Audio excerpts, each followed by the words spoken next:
రాష్ట్రంలో వాతావరణం ఒక్కసారిగా మారిపోయింది. 2 రోజుల క్రితం వరకు భానుడు బగబగలాడాడు. నిన్నటి నుంచి వెదర్లో పూర్తిగా మార్పు వచ్చింది. సిటీతో పాటు పలు జిల్లాల్లో వర్షాలు కురుస్తున్నాయి. పలు చోట్ల వడగండ్లు పడుతున్నాయి. తెలంగాణలో 3 రోజుల రెయిన్ అలర్ట్ ప్రకటించింది వాతావరణ శాఖ. ఉత్తర తెలంగాణకు ఎల్లో అలర్ట్ జారీ చేసింది. ఈదురుగాలులు, పిడుగులతో వర్షాలు ఉంటాయని ప్రజలు అప్రమత్తంగా ఉండాలని సూచించారు. ఇక ఇటు జిల్లాల్లో కురిసిన వర్షాలకు పంటలు పూర్తిగా దెబ్బతిన్నాయి. వేల ఎకరాల్లో వరి పంట నేలకొరిగింది. మామిడి పిందెలు నేలరాలాయి. మక్క పంట నేలకొరిగింది. ఇక ఈ నెలాఖరు వరకు వాతావరణం చల్లగానే ఉంటుందని వాతావరణ శాఖ తెలిపింది. ఏప్రిల్ మొదటి వారం వరకు కూడా ఈ పరిస్థితులు ఇలాగే కొనసాగే అవకాశం ఉందన్నారు వెదర్ ఆఫీసర్లు. ఆ తర్వాతే మళ్లీ క్రమంగా ఉష్ణోగ్రతలు పెరిగి మేలో ఎండలు పీక్కి చేరుతుందని సూచించింది వాతావరణ శాఖ. మంచిర్యాల జిల్లాలో రాత్రి ఉరుములు, మెరుపులు, ఈదురుగాలులతో కూడిన వర్షం పడింది. దీంతో వరి పంట, మొక్కజొన్న పంటలు నేలకొరిగాయి. చేతికొచ్చిన పంట నేలపాలు కావడంతో ఆవేదన వ్యక్తం చేస్తున్నారు రైతులు. కొన్ని చోట్ల వడగళ్ల వాన పడడంతో మామిడి పూత రాలిపోయింది. దీంతో ప్రభుత్వం తమని ఆదుకోవాలంటున్నారు రైతులు. రాష్ట్రంలోని పలు జిల్లాల్లో కురిసిన అకాల వర్షాలు రైతన్నలకు తీవ్ర నష్టం కలిగించాయి. నిజామాబాద్, కరీంనగర్ జిల్లాల్లో పంటలు దెబ్బతిన్నాయి. మెదక్ జిల్లాల్లోనూ పంటలు నేలకొరిగాయి.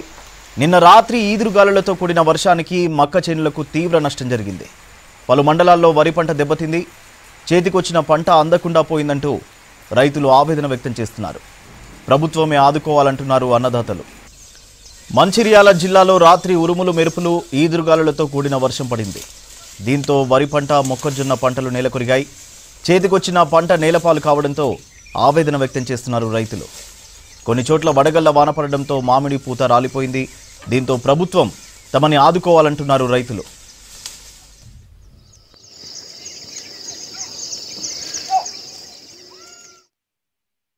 వానవాడి అంతా పంట అంతా నష్టమైంది.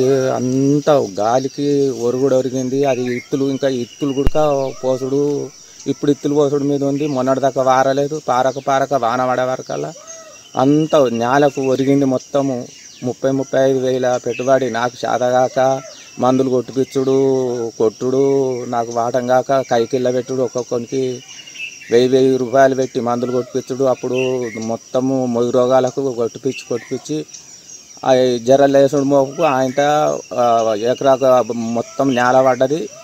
ఇక ప్రభుత్వం ఏం చేస్తుంది, ఏం కథనో దాని మీదనే ఆధారం కొద్ది ఉన్నాం మేము. చేతికొచ్చిన పంట మొత్తం రాత్రి వానకు నేల కొరిగింది. ఈ నష్టం అన్ని గవర్నమెంట్ ఏమన్నా ఆదుకోవాలని కోరుకుంటున్నాం.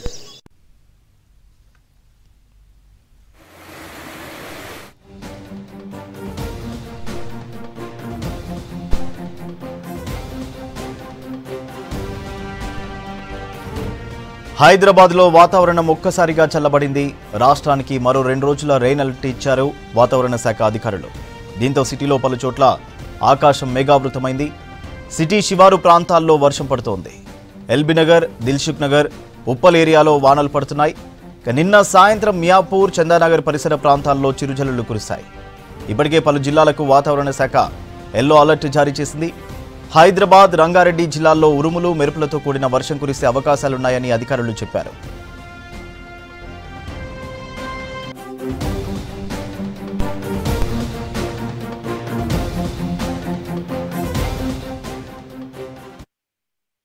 వర్షపాతం చూసుకున్నట్లయితే పలు చోట్ల ఈ థండర్స్టార్మ్స్ అంటే ఉరుములు, మెరుపులతో కూడినటువంటి వర్షం పశ్చిమ జిల్లాల్లోని, ఈశాన్య జిల్లాల్లోని ఉండే అవకాశం ఉంది. పశ్చిమ జిల్లాల్లో కూడా ఒక్కొక్కప్పుడు వడగండ్ల వర్షము ఉండే అవకాశాలు కనిపిస్తున్నాయి. వేడి గాలులు కూడా ఒక 4-5 రోజుల వరకు కూడా ఉష్ణోగ్రతలు నార్మల్కి అతి సమీపంలోనే ఉండే అవకాశాలు ఉన్నప్పటికీ కొన్ని జిల్లాల్లో 35 డిగ్రీల సెల్సియస్, కొన్ని జిల్లాల్లో 36, ఇక ఉత్తర తూర్పు జిల్లాల్లో చూసుకున్నట్లయితే 38-39 వరకు కూడా వెళ్ళే అవకాశాలు ఉన్నాయి. ఏప్రిల్ 15 తర్వాత 41-42 అబోవ్ కూడా నమోదయ్యే అవకాశాలు ఉన్నాయి. సో ఈ హీట్ వేవ్ డేస్, అట్లాగే సివియర్ హీట్ వేవ్ డేస్ ఫ్రీక్వెంట్గా కూడా వచ్చే అవకాశాలు కనిపిస్తున్నాయి. అట్లాగే తెలంగాణ దక్షిణ ప్రాంతంలో ఉత్తర భాగానికన్నా ఎక్కువగా ఉండే అవకాశాలు ఉన్నాయి. ఉత్తర భాగంలో కూడా ఖమ్మం, భద్రాచలం ఈ ప్రాంతాల్లో 47 డిగ్రీ సెల్సియస్ వరకు కూడా ఉండే అవకాశాలు.